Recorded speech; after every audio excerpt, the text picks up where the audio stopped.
Yo, yo, welcome back to yet another episode of Key and Carry, where we key. And we carry. Oh, hey guys. What's up? I'm Damon, I'm Troy. and we're back at it again with A very, very special episode. with a very special episode, an interview Hello. Let's celebrate that.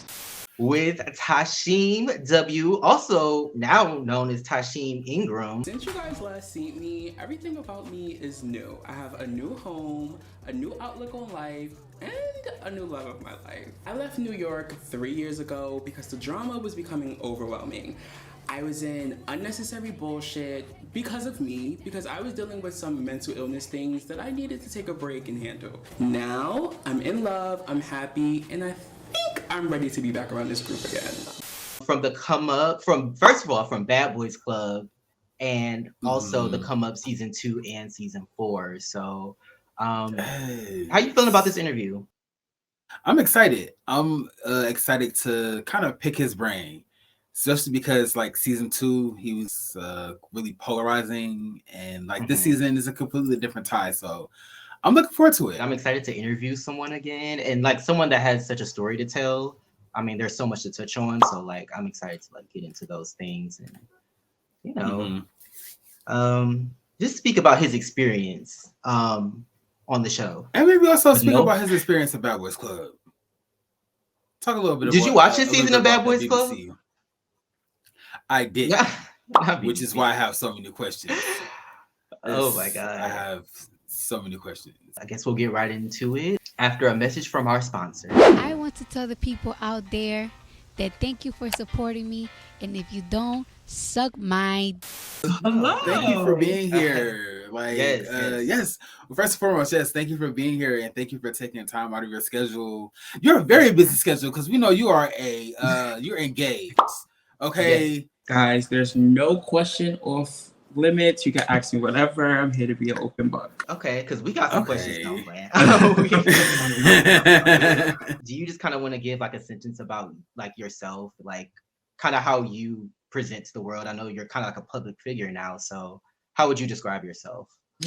So which is like so crazy. I'm not gonna hold you because I've been in like hiding for like the last 3-4 years. So being back in the spotlight has been very different. Like literally recently I got stopped the other day and the person just like hugged me and I was like, oh my God. I'm like, oh, I forgot. Wow. I'm on something so people know me. But I would say how I want people to take, me is I'm a very multi-dimensional person. So I really wanted to show people that there's so many sides to me. Like, although I'm shady, I'm funny and things like that, I'm also a deep person. I also, truly do believe in mental health. I believe in love. Like, I am a strong lover. I believe in having uncomfortable conversations. I believe in forgiveness. So I wanted people to see that side of me. And like, I'm way more lighter than I was portrayed in the past. And I just want people to, look at me as like someone that they can relate to. Like, although like I am on a show, I want to be able to be touched, But that's a very interesting point because when we review these shows, like we talk a lot about people not really wanting to be vulnerable and be seen in like that light. For somebody like you to be on this platform and to be open and share your story, somebody watching could find it relatable, and then they actually have like that connection, and then also that like somebody else is going through this, so I'm not alone. So Thank you for being vulnerable and sharing your story. I do love to see it. I'm gonna be honest, I did not watch your season of Bad Boys Club. I got into Bad Boys Club late, so like a lot of people did it. Well, Troy's gonna come in with the Bad Boys Club questions because he has some. But I know season 2 of the Come Up you spoke on being an actor and starring in The Shadows, which is also produced by Gemini Filmz. And I just kind of wanted to know, like, are you still acting? If not, what have you taken up in terms of like a career? So I am still like I am in the works of something. I don't think I could speak on it yet, but it is of course going to be Gemini Filmz because I love Gemini Filmz. But you guys see me do that again. Actually, there's 2 things. So there's something with Gemini Filmz that I just auditioned for a short film. I got the role, but my role is like really, really small. But it's still something. So I am still doing that. I took a break from that because it was hard to portray another character when my general character, like myself, was going crazy. So after, doing Shadows, I wanted to continue it and I was going on auditions, but then, life started to happen. I was like, it's going to be a little hard stepping into these other feet. These other shoes, and mine is like, in mud right now. Working now and like being in the limelight now, like, is it hard to kind of juggle the things that you're dealing with right now, the good things and the, I guess the challenging things? I feel like it's very, very hard because, like I said, prior to when I did season 2 of The Come Up, it was like a big break between the two and I didn't do anything. So I was kind of under the radar. And with these shows, when you're not on people's, screen, they forget about you. So other web series was coming out, you know what I mean? There was Atlanta coming out and things like that. So people was kind of forgetting about me. So I was able to go through life without any eyes, like there would be some people here and they're like, oh, I know you from so-and-so, but I was able to go through life without any judgment. Now, with this season out, and it's very difficult, and I feel like it's becoming difficult in my personal life because I feel like I'm not like I said earlier, I'm a very multi-dimensional person. So I'm not a traditional person. I don't live my life traditionally. Like I like to live my life and just do things. So with me getting engaged on the show and it becoming such a big thing, everyone is literally like attacking me with, you're supposed to be like this, and this is how a fiance is supposed to act, and you're not. So it's like, whoa, like, and I literally was having this conversation with maybe I'm giving away the show for my spinoff, but it's becoming a lot. Anything that I do now is like watched, and everyone just has an opinion because they think they know me completely, and I'm also getting a lot of typecast offers. So I'm getting a lot of web reality offers, and then when I would like look into them, it'll be like, we want you to be this, and it's like, oh, that's not really me, So it's been a little bit of difficultness gravitating to it. I just feel like your timeline is so interesting because like being on Bad Boys Club, like I've seen some clips of you on that show, to like being on The Come Up to like now is just, it's interesting because I feel like we've kind of watched throughout like this big period of your life and like you discovering these things about yourself in the world and like kind of how it affected you and influenced you is just really interesting to watch. The character that you played on Shadows, did that character and what you were going through in your personal life, did they share, like, were there any similarities between what was going on in your personal life and the character that you were playing? It actually was, but it was reversed. So my character on Shadows was the cheater, and he was doing things that was happening to me. But at the time, my relationship was a public relationship, and like you always want to keep the face of making everything look good. So it was difficult because it was kind of like I was watching my life, but I was playing it as the villain, So that will kind of be a mind fuck sometimes because I'm like, oh my God, like this is probably what my man is doing, you know what I mean? So it was like a mind fuck. So it was very hard juggling those two things. So there was a lot of similarities. Even the villain, my character name was my ex's name.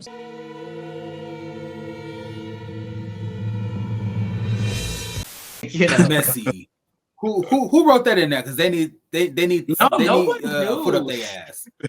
No one knew at the time. Oh, okay. Nobody knew. Okay. Yeah, no one. I would like to throw a Bad Boys Club question in. So you were on the New York season of Bad Boys Club. Yes. Was that season 4? 4, yes.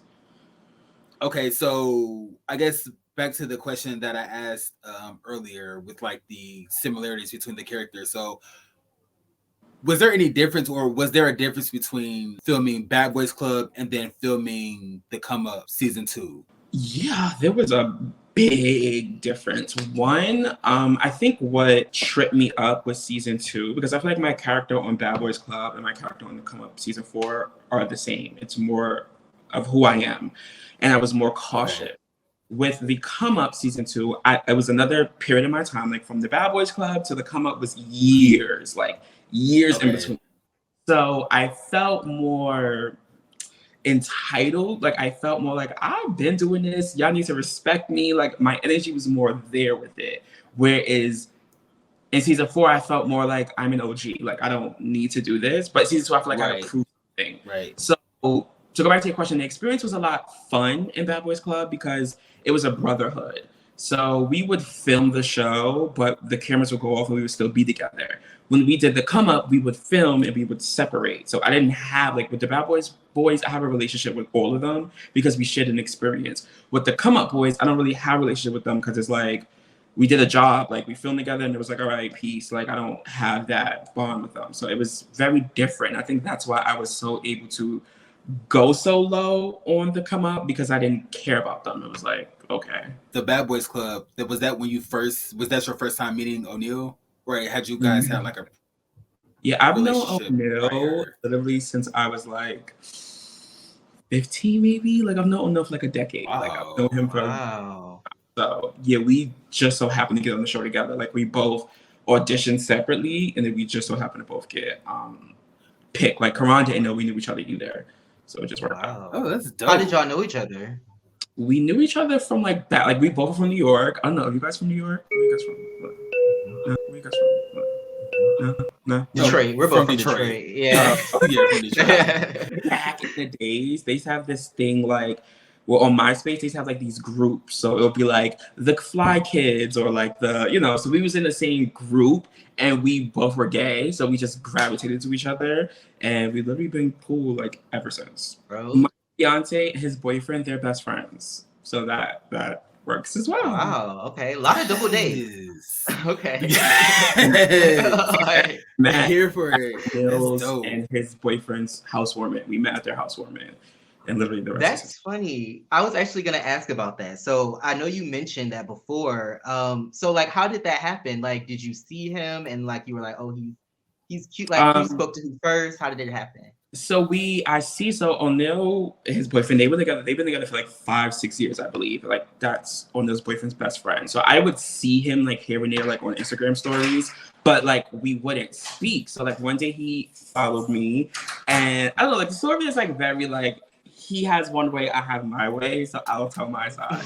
So he followed me on Instagram and he slid in my DMs and we would speak to each other, but it would always fall out. Like we would speak for a day and then we wouldn't speak, and then we would speak for another day and then we wouldn't speak. So then when the housewarming was coming, he was like, there you go.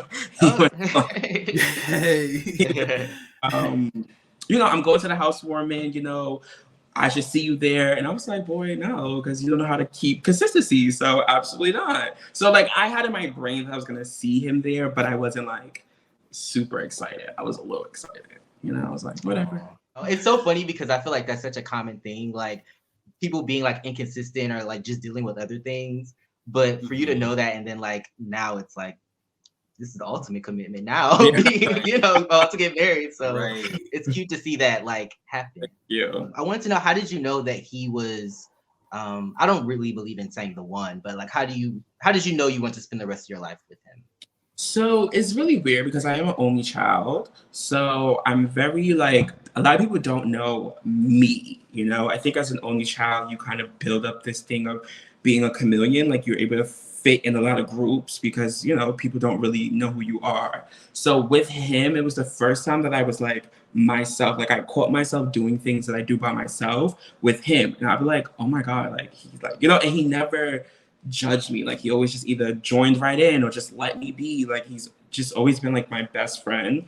And very early on in the relationship, like I just realized the respect and love that we have for each other is something that I've never experienced, and something that I don't see a lot of people in my life experiencing. Like when we have issues, we generally talk about them, and that's not something I was used to. Like I was used to people gaslighting or, you know, placing the blame. We're very big on the issue is bigger than how you feel, so let's focus on the issue. You know what I mean? It's not who's right, who's wrong. It's what is this issue? How can we not have this issue anymore? How can we move forward? So, you know, and I'm like a lot to deal with, and he never once like try to walk away, give up. Like he's always in the fight, and I think that's what is important. Like in order for a relationship to work, because a relationship is a lot of work, yeah, both have to want to fight for it. Like you both have to want to see that engine go. So I knew like very early on.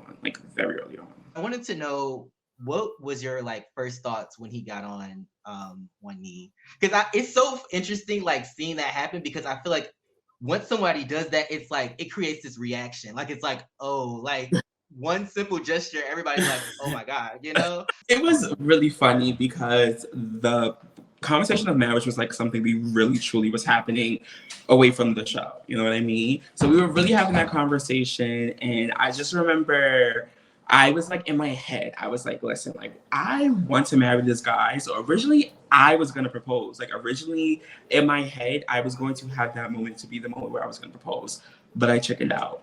So I remember when we were like standing up to make me do the speech, whatever, I was like in my head, I was like, well, this would kind of be like a nice moment for me to propose. So I just looked at his pocket to see if there was anything, and I didn't see anything. So I was like, okay, let me just give my speech or whatever. And when he interrupted me, I kind of got annoyed because I was like, what do you like have to say? Like I said, I'm drunk. All right. So when he pulled it out before he even got on one knee, it honestly was like the world stopped. Like I literally felt my body like stop. And then literally for a second, my brain was like, well, bitch, it could be a promise ring. So like, don't get too high. Not a promise.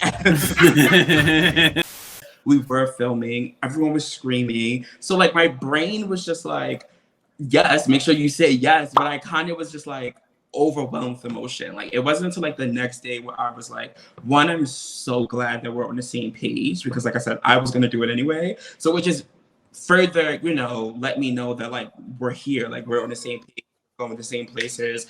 And so I was excited, like, and I never thought, like I never seen that in my life ever. You said that you like had to remember to say yes. I feel like that definitely would have been me. Like I would have been like, oh wait. Right. Yes. Absolutely. Mm-hmm. Yes. I mean, you know, I guess you could tell by like you like being emotional and like, you know, hugging him and kissing him, but I was like, oh yeah, yes, you know. Yeah. Like, stop it. They have to stop us. Like, okay, come back. Like say right. yes. You're like, you know. Was it hard to share your diagnosis with your partner? No, that was like another reason why like I knew he was the one, because I didn't start being public with people around me until I told him.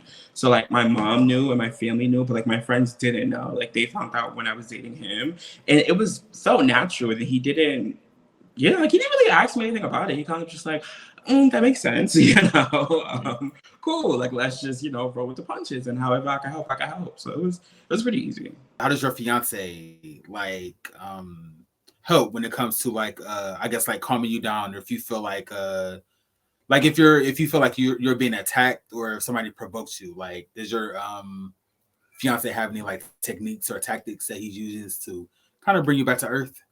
That's the question I was trying to ask. I think it's multiple ways. So when I'm in like situations that's not us, so for example, like when I was filming the show, the rooftop scene, he was actually there. Like you guys don't see that. Well, if you pay attention in the background, you can see him. But he was actually at the rooftop. And the rooftop, they showed that very nicely. It was actually way more intense and dragging on than they showed. So I was like triggered as fuck because I was like, whoa, I haven't been in an argument in years, and here I am being screamed at for something that I didn't even do. So it was triggering me.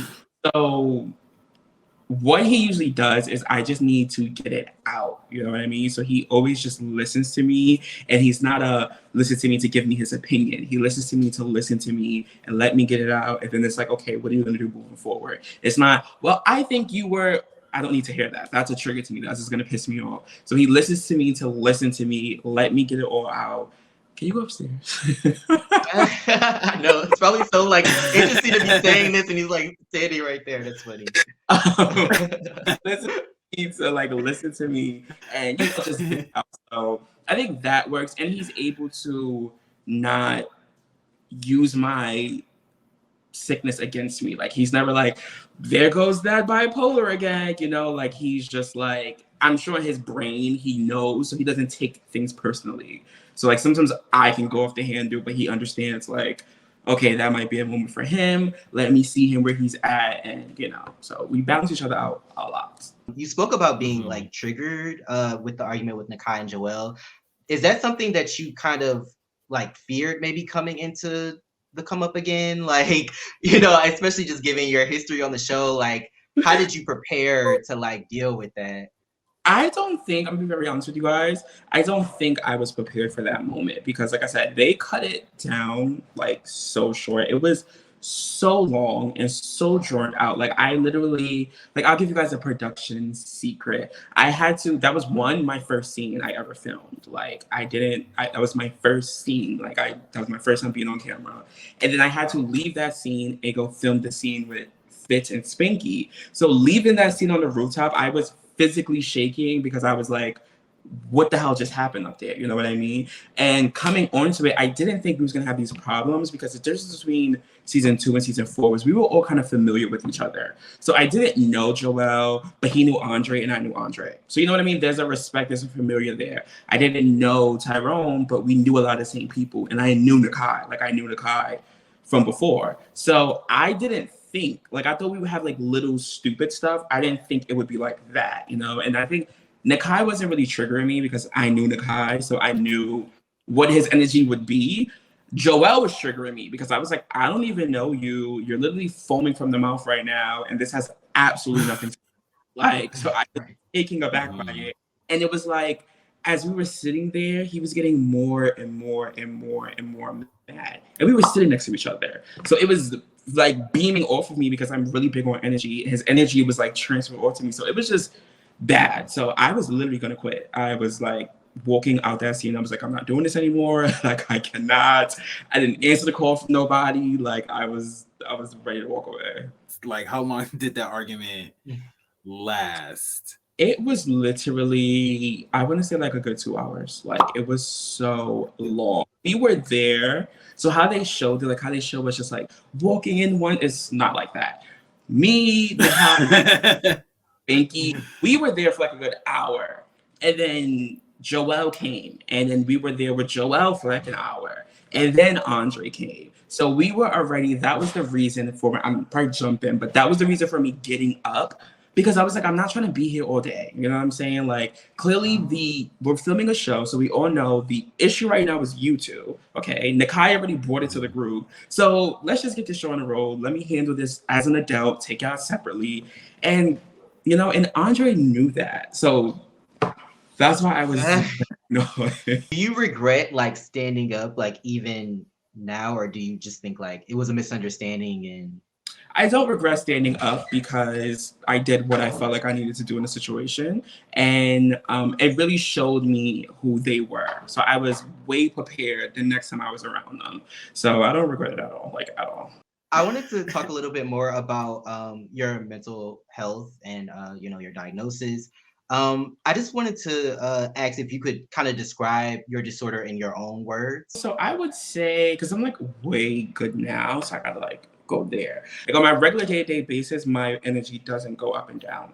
It's when I'm triggered by things. And I think that's the big thing. That's why I'm not medicated, because I do therapy. So I'm able to sit back and be like, okay, you're feeling this emotion, you feel the unbalance, what is triggering you? So I'm able to go there as opposed to just going in the deep end. So mine is mainly a dwelling factor. Like when something happens to me, it happens to me. So like if my dog gets hurt, like my dog is hurt and I spiral really, really bad, that sometimes my reality isn't other people's reality. So sometimes I'm seeing things in a way that sometimes may not even be the case or just may not even be the thing, you know? So like I said, when I was doing season 3, that infamous situation with me and Montel in the parking lot is when I generally realized it, because in that scene, my brain was like all the way over there, you know what I mean? And I didn't see it how everyone else was seeing it. So I was going in.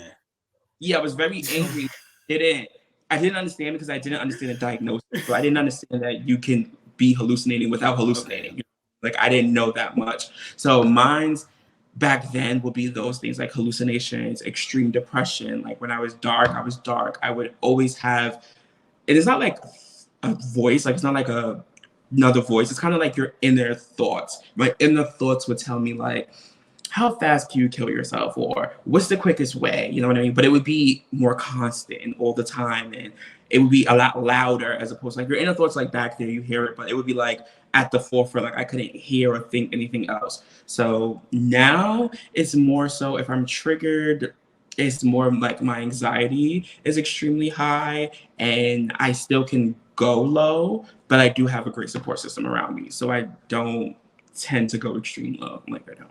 I'm so glad that you have people that like support you in your life, because I feel like I can't imagine going through all these things and you have people that are not only not supporting you, but they're like triggering you and like kind of adding on top. So Right. how did you I know you spoke about how you kind of didn't understand when you first got diagnosed, but like what were your like general feelings upon receiving that diagnosis? I was embarrassed. Like I was so embarrassed because at the time when I got diagnosed, the mental health conversation was like little baby steps. Like people were having the conversation, but it wasn't as big as it is now. So when I got diagnosed, I still had the brain of the 1990s where you're crazy, you know, like you can't control yourself, you need pills. And my pills honestly didn't make me feel anything. Like they made me feel very like monotone. So I felt extremely embarrassed. I didn't want to talk to anybody. There was no one in the public eye that looked like me that was going through it. So it was just like, who am I? Who is this person with bipolar? What is bipolar? You know what I mean? Like, it is runs in my family now, but at the time I didn't know that. So it was very embarrassing, and I felt like I did something wrong. You know, like maybe there was a trauma in my life that maybe I should have thought about, or like I was kind of blaming myself. Like, what didn't I heal from that caused this? Being a Black gay man, do you think bipolar? Are there things that maybe affect you as a Black gay man having bipolar syndrome that maybe other identities wouldn't have to deal with? I would say yes, because I feel like it's multiple things. It's one, being a Black man, you know, so I'm dealing with struggles that a white man wouldn't deal with. So I already have the burden of that. When you add the mental on top of it, that can, you know, cause a big, you know, issue. And same thing with being gay. You know, a straight person dealing with it may not see me. Like we have that. It's the same way with being Black and you meet another Black person.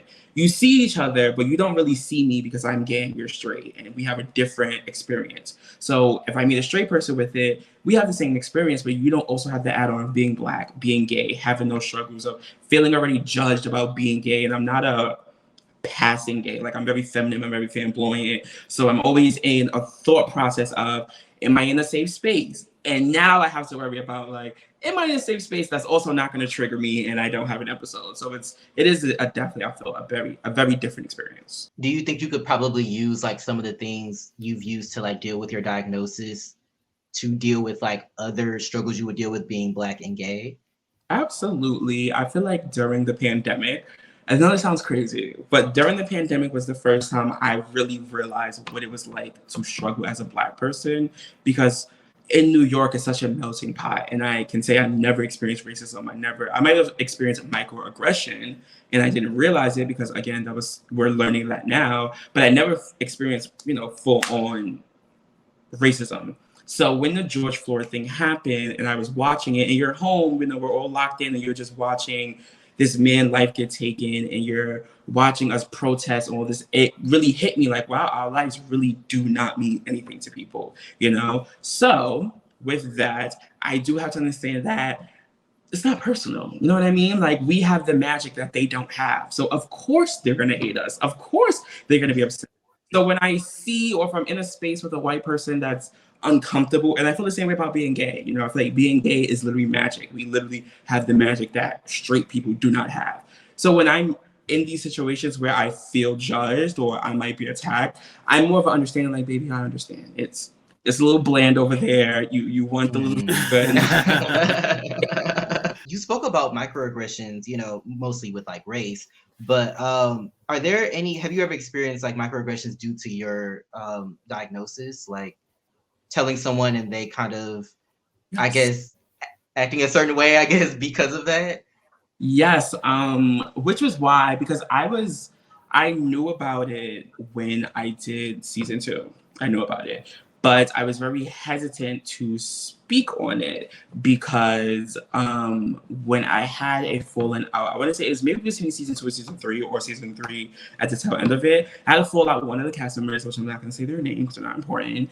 And of course, it was to social media. And they used my diagnosis against me when the argument had absolutely nothing to do with anything of my mental health. But as opposed to, handling what we had going on. They were on social media like, oh, he's going through a crisis and oh, he's crazy. And I shared that with them. So I was like, oh, okay. So I was always fearful speaking on it because I can handle it. Like I don't, like I said, I'm very great with my words. So like I get it. Anything that I give people, they're going to use against me. I never wanted to be in a situation where people who have it are looking up to me and I'm getting attacked and they get the straight bullet. So that's why I always was very cautious of whether or not I was going to speak about it publicly. And season 2, I was very embarrassed. So as opposed to doing things like this, explaining myself, I kind of just pushed away from it. So with season 2, I got the offer to come back way before I started filming, right? I declined it, and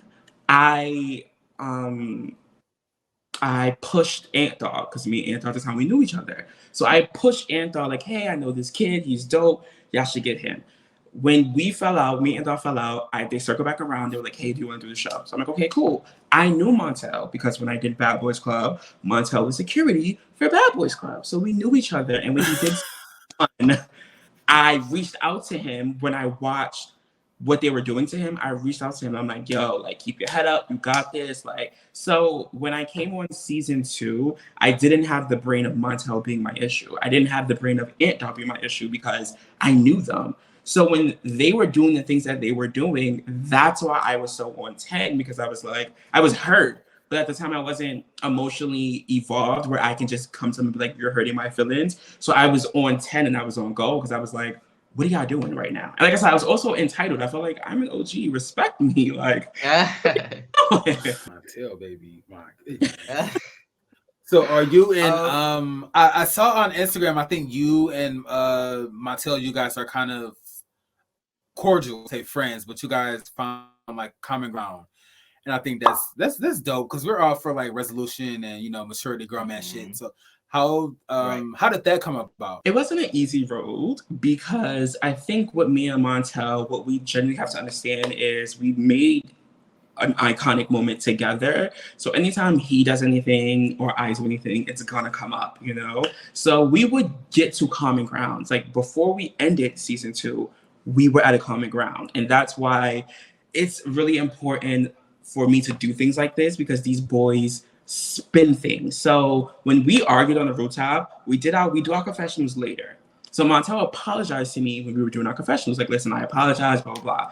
But I told him to his face, like, listen, I accept your apology, but when I get in this room, I'm still gonna light your ass up for what you did. So I'm letting you know, So when the show and he was upset and like go off again, we're obviously gonna fall out again because I'm looking at it as you knew that I was gonna say things about you. So why are you doing this on social media? So we will fall out. Or we would get to a place where we're like, okay, whatever. And someone will ask one of us something and we'll say the wrong thing and it'll be a thing. So when we got to this point, I was so over a Montel and that issue because I felt like I had way more things to cover this season than that. So when he gave an olive branch, I was ready to snatch it because I was like, listen, I just want this between me and you to be over. You're over there, I'm over here. I don't care, Like, I apologize that I'm funny and what I said stuck, but it is what it is. It's a part of our history. So when he made a public apology, I felt way more able to let my guard down because we had a lot of private apologies. So for you to publicly do that and congratulate me on my engagement multiple times, I reached out to him. I'm like, listen, at the end of the day, I'm going to respect this moment that you gave me. You don't have to worry about me. If someone asks me about our situation, I don't have to tear you down to speak on it. So that's how we got to we follow each other. We're like, in a good space. I get it, because sometimes I'm like, y'all ever get tired? Like everybody, like I'm just tired. Like whatever you got it, whatever it's yours. I'm done.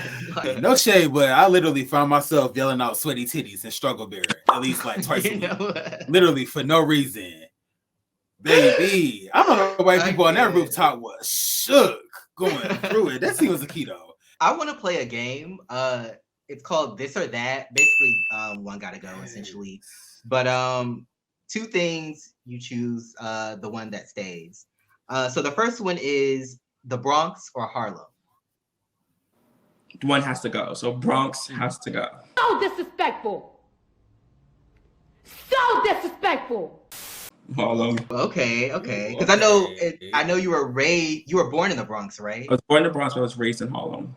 Okay, got you. Okay, I thought that might be like I don't know which one to choose because I feel like people that are born in the Bronx, they're like Bronx, like No.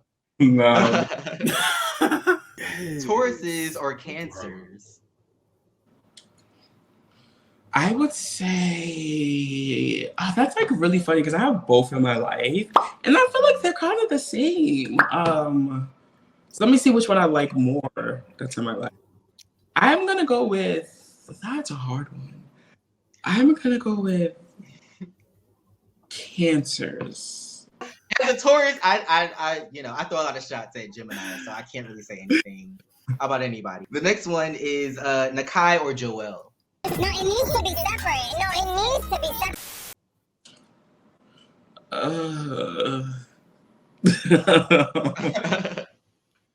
I would say Nakai. Nakai is way more. Nakai is Nakai. Like, I can respect that. What you get is what you see. Like, off camera, Nakai is Nakai. Like, so yeah. Okay. I would say. You think Joel is more of like a wild card? Hey. Joel is like, I don't know. Wild card is a little. That's an understatement. Brakes! Guys, why aren't the brakes working? Because I cut the brakes! Wild card, bitches! I said, what? Why is he so angry? Did I miss something? Like, very angry. Yeah, very angry. I was gonna ask you, Nakai or Ant Dow. Bitch! That's that Gemini energy. I can't. I just had to ask. That's a good question. Nakai or Ansel? I would say Nakai. I would say Nakai. Okay. Have you spoken to Ant Doll since? Okay. Has that gone well or? No, it went amazing. We spoke after I got engaged. I feel like the ring just brings peace to everyone. So after I got engaged, out to me, and we had a dope conversation, and I feel like with Ansel, maybe like therapy, but I don't think I would ever be like how I'm like whatever with Montel. I don't think I would be like that with Ansel because we did have a history. So it's like we could be bygones, but like that's it. Don't follow me. Got you. Okay, I had one more. Less shady. Oh, my bad. Yeah. Okay. I was going to ask Montel or Joel. Herman Banks with Joel. These are hard.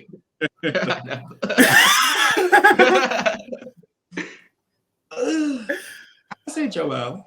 I think with Joel, it was very hard to film with him because his pop-off was very random and very like, why?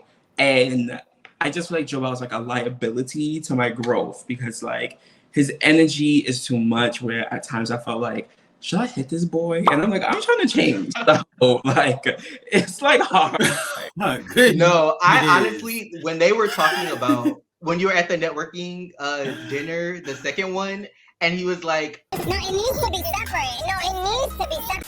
No, you have to address her separately. I like literally got a headache because I was like, what are you talking about? Like, what is happening? That was another scene that like they actually helped them because me and Joel argued maybe like 6 times at that table because he literally would be like, I don't want to deal with this. Leave me alone. And then he'll be like, Tasheem, what's the issue? They have like, leave me alone. I was like, girl, what do you want from me? Like, I did want to ask you really quick, Ty, did you think that, or do you think that Nakai and Joel kind of used Andre's issue with Spanky as kind of like leverage to kind of have an issue with Spanky or to kind of attack Spanky? To answer your question, yes, I do, because again, the show is very quickly, so it doesn't show our relationships, but Spanky and Joel knew each other, and Nakai and Spanky knew each other. So I was very confused. Like I knew coming in that there was going to be a Team Spanky and there was gonna be a Team Andre. Like I knew that very early on because who Andre was and who Spanky was. Spanky's a character that people use to pop off on, and Andre could have been a stronger character because he's very known. So I knew them having a riff, it was gonna cause a divide in the group. So once I peeped, like, okay, you bitches just wanna solidify your team, I was like, I'm not doing this. Like, I'm a grown man. This has nothing to do with me. And when they make up, we're going to look stupid. So I absolutely feel like they were just jumping on the bandwagon. So a summer wedding or a winter wedding? A summer wedding or a winter wedding? I would say that is a good question because I'm like wedding planning right now. I would say summer because I feel like in the summer you want to do things. So I feel like people would want to come to my wedding. Totally. I feel like I want to see like snow and stuff. Like I feel like that's kind of romantic, but summer, like people be moving. Yeah. It's easier to get places. Yeah. So, yeah. I do have one more this or that. The tea and tacos from season 2, that whole event or situation, or the rooftop, the first rooftop from season 4. Oh, that's a good question. Tea and tacos, maybe? Okay. Yeah, like maybe tea and tacos. Let me just make sure. Okay.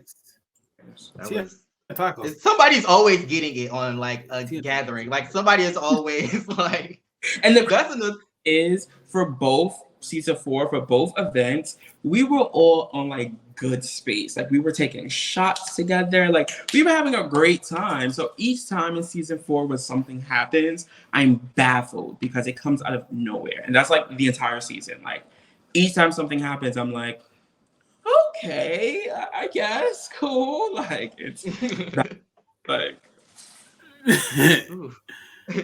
what's that meme? I'ma just stare off into the distance, child. Like I'ma just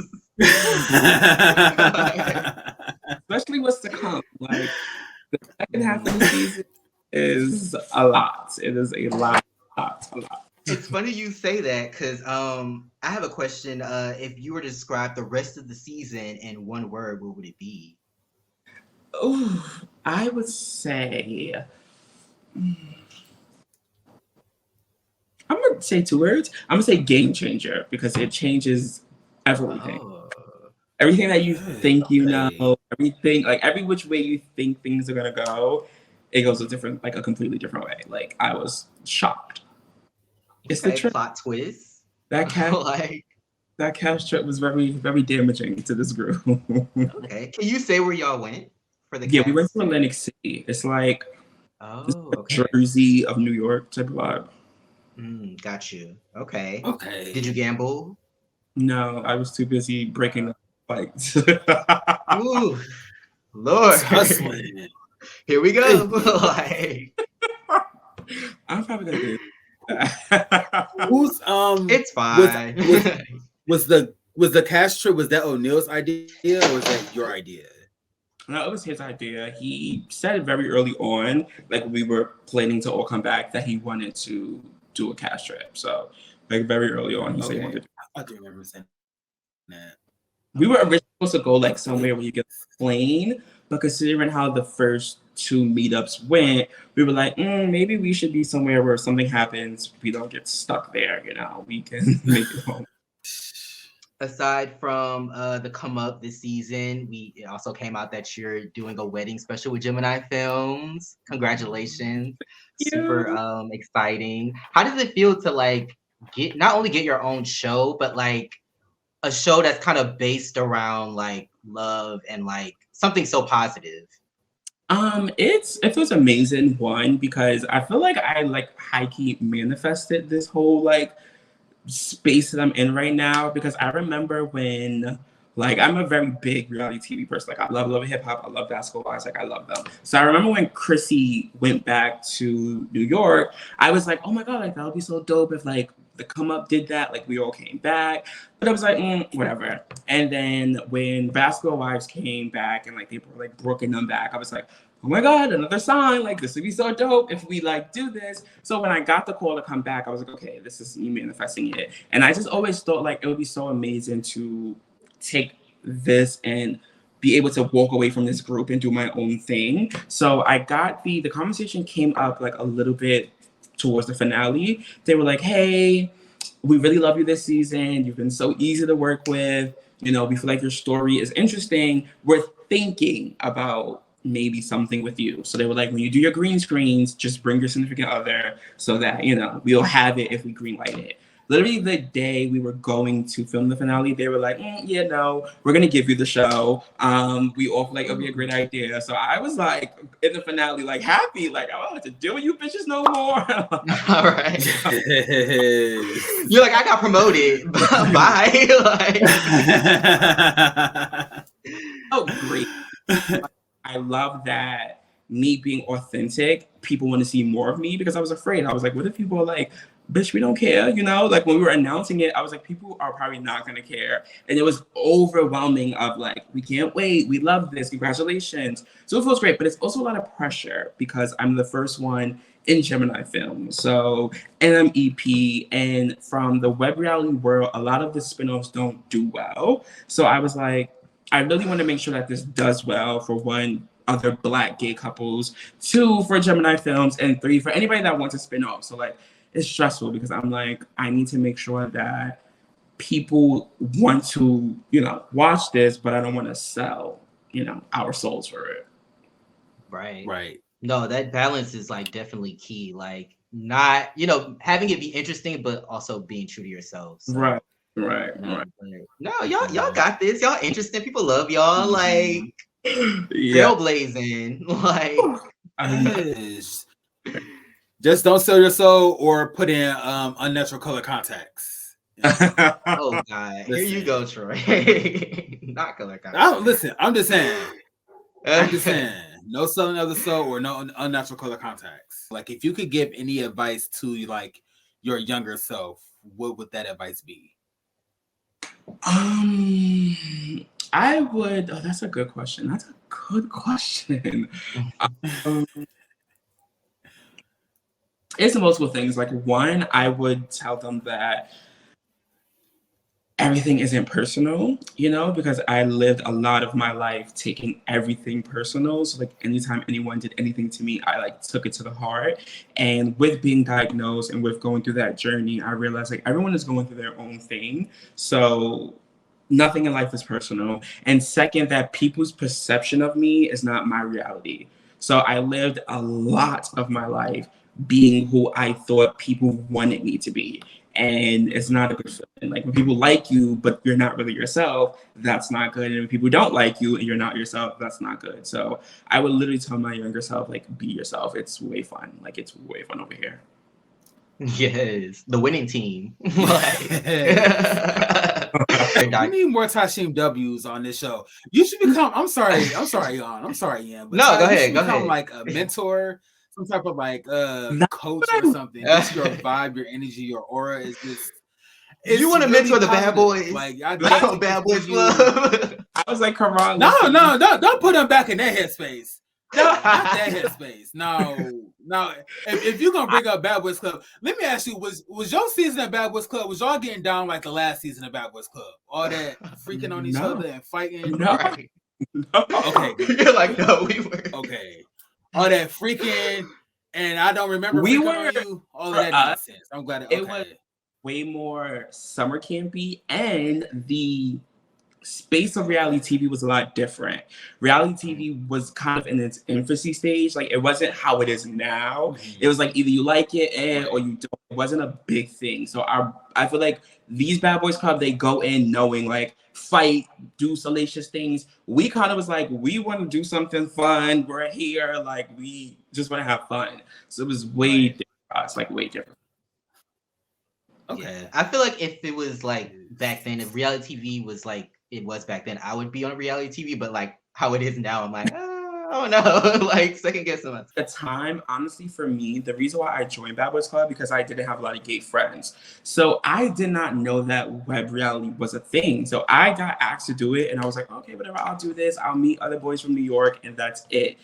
I had no idea that it was going to blow up the way it did. Like that was my first experience, like oh shit. Like, so that's what I'm saying. Like, I was so much more natural in there because I just thought like it was gonna be like a little documentary I'll have for the rest of my life. Like, I didn't think people was really watching. Right. Boy, did they watch. Yeah. Thank you so much, Tasheem, for chatting with us. Your story is just so interesting, and it's just really good to hear somebody go through something and like come out the end, better. Because I feel like everybody can relate to that. Thank you. Yes. But before we go, I did watch you guys live, or maybe it was like the video live, I don't know, where you guys were like dying to know what did Andal actually say to me. I'm not gonna have, this is what I mean. I'm not having no conversation with no busted ass niggas. I'm not doing busted ass nigga. I'm not doing ass nigga. So what are you trying to I'm say? not doing Nigga, so what are you trying to say? The girls get shady when they feeling hurt. It's no shade, but things were said that I don't know if I should repeat. Oh my God. I gotta prepare myself for this. So the reason why it was the decision to, because it's not that bad, but the reason why the decision was made to cut it out because how it was said would have been taken like completely left. So they made the decision, thankfully, to not say it. But what actually happened was I met Andal, like, way before the show, whatever. We dealt with each other and I trusted him because we were dealing with each other. So I let him know that, in a previous situation before him, someone burnt me. Okay, which it happened. Like I was out being a hoe. I trusted someone. Safe sex matters. I wasn't being safe, so someone burned me. Whatever. So I trusted him. I let him know that. When we were having the argument, I said something along the lines like, "Why do you guys keep having me in this room with these busted ass niggas?" And he said something along the lines of like, "You diseased ass nigga." So it could have been taken like that I have something that I don't, and I didn't even have it anymore. So we just made the decision to cut it out, and I was like, okay. It's crazy because it was like everybody's reaction. Like when he said it, it was like, and then of course it being bleeped out. It's like, whoa, it was that serious. It had to be bleeped out. Right. Another moment, the world stopped. Like when it left his, I instantly was like, one, but this is on camera, and two, you're not even being clear. Like I had something that's curable. Like you're just throwing things out now. So yeah, it was. I mean, it's kind of like a double-edged sword because it's like, I mean, y'all were messing around. So it's like, you kind of step in it too. Like you brought yourself in. Like, yes, it was so bad. I wanted to be the one to tell everyone because it's like, it's people have it. I mean, people get it. It's not that deep. I didn't have it at the time. I don't have it. He didn't have it. It just was, someone used something against me. So it is what it is. But I wanted to be able to tell that story. I didn't want anyone else to. I did. So Fit season 2, he was the creator of the T page. Damn.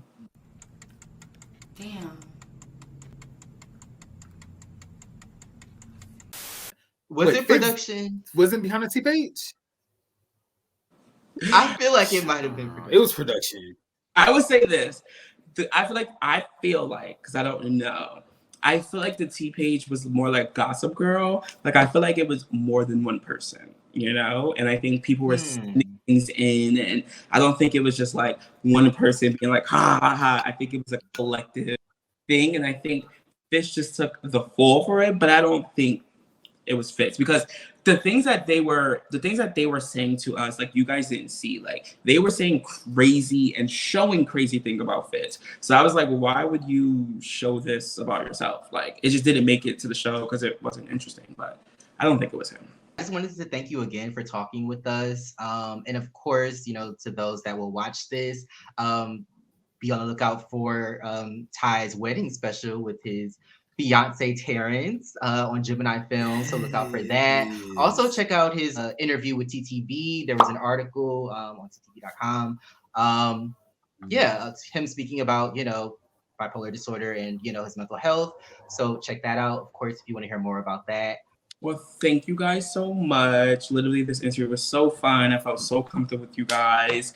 Also, subscribe to my YouTube channel. You can see a little bit more about the build up of me and my fiance, like when we moved together, things like that. It's The Millennial Bear on YouTube. So make sure you guys see that. I do talk about the come up a little bit on there. So yes, and that's it. I think. Let me make sure. Yes. And please tune into the spinoff, please. Yes. No, I think we might. I feel like we should cover it. Like I feel like it'd be really dope to cover something like that. Please, I beg we should. Yes. Cool. Well, if there's nothing else, this has been Key and Carry, where we key and we carry. I'm we Damon. are here with our. Yes. This is always awkward. We always mess this up. We always mess this very, up. very, So very funny. special guest. And we literally talked about this before we did. We playing this out. I'm professionalism. Far too much. Very, very special guest, Tysheem W from the New York, and the star of the upcoming his wedding series. So definitely be on the lookout for that. But yes, this is Key and Carry with our guests, Ty, and this is all awkward. I'm sorry, but we'll see y'all in the next one. All right. Peace.